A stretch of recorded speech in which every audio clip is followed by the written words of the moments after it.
Pengorbanan Yesus Kristus. Bacaan Alkitab Matius 27 ayat 32 sampai 56. Apakah kamu pernah berkorban? Kata berkorban menurut KBBI berarti menjadi korban, menderita rugi, atau menyatakan bakti. Cobalah kita perhatikan gambar berikut ini. Dari gambar tersebut, kita dapat mengerti apa itu berkorban. Ketika seseorang berkorban, ada rasa sakit yang dirasakan olehnya dan ada kerugian yang harus ditanggung serta dialaminya. Pengorbanan Yesus Kristus di kayu salib adalah jalan yang disiapkan Allah untuk penghapusan dosa serta untuk pendamaian umat manusia. Kita harus tahu bahwa salib Kristus melambangkan pengorbanan. Pengorbanan selalu ditujukan untuk kebaikan orang lain, bahkan pengorbanan juga dapat diartikan sebagai perkara menyerahkan nyawa yang ditujukan untuk orang lain. Kristus tidak mati untuk dirinya sendiri. Ketika ia berkata bahwa ia memikul salibnya, ia tidak memikul salib itu bagi dirinya sendiri, tetapi untuk umat manusia.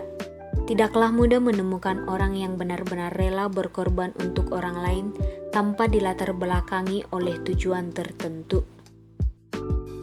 Salib menandakan penghukuman bagi seseorang yang dianggap paling jahat.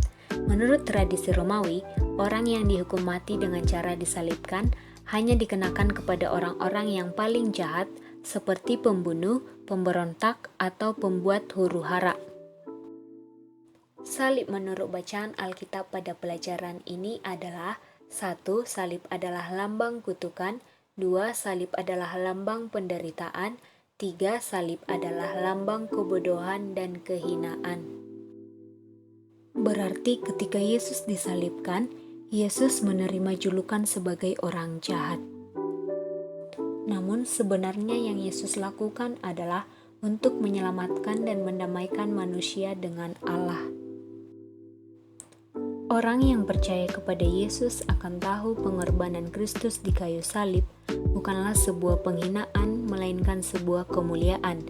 Benar bahwa Yesus dijadikan terhina, tetapi penghinaan itu dikarenakan dosa dan pelanggaran yang manusia lakukan. Penderitaan Kristus merupakan ketidakmampuan manusia untuk melepaskan diri dari hukuman dosa serta sebagai jaminan kekal bagi manusia. Inilah cara Allah melepaskan manusia dari beban dosa, yakni dengan mengorbankan Yesus Kristus di kayu salib. Pengorbanan Yesus adalah suatu pengorbanan kasih. Oleh sebab itu, salib bagi orang yang percaya kepada Kristus memiliki makna sebagai berikut. 1. Salib bermakna ditebus dari hukuman dosa. Manusia berhutang sebab ia telah menjadi budak dosa. Namun dengan kematian Yesus, ia dapat ditebus agar dibebaskan dari hukuman dosa. Hanya dengan kematian Yesus, semua dosa manusia dapat ditebus. 2. Salib bermakna diperdamaikan dengan Allah.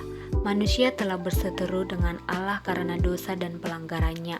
Namun, dengan penderitaan Yesus di kayu salib, ia didamaikan dengan Allah.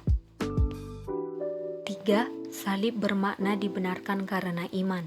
Manusia dibenarkan bukan karena ia memiliki kebenaran atau ada tindakan benar yang ia lakukan, melainkan karena ia dibenarkan oleh pengorbanan Yesus. 4. Salib bermakna dibenarkan karena pengharapan.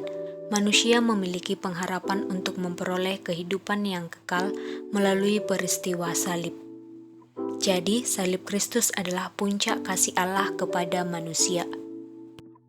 Salib Kristus berarti pengorbanan. Ia memikul salib itu untuk umat manusia dan ia memanggil kita dalam karya keselamatan. Artinya, ia mati untuk kita dan setelah menerima keselamatan itu, kita bisa menyalurkannya kepada orang lain. Pengorbanan Yesus Kristus di kayu salib adalah jalan yang disiapkan Allah bagi kita untuk menjadi saluran atau alat pendamaian. Tindakan pengorbanan yang dapat kita lakukan dalam kehidupan sehari-hari untuk menjadi saluran atau alat damai sejahtera adalah sebagai berikut. 1. Berbagi makanan dengan teman.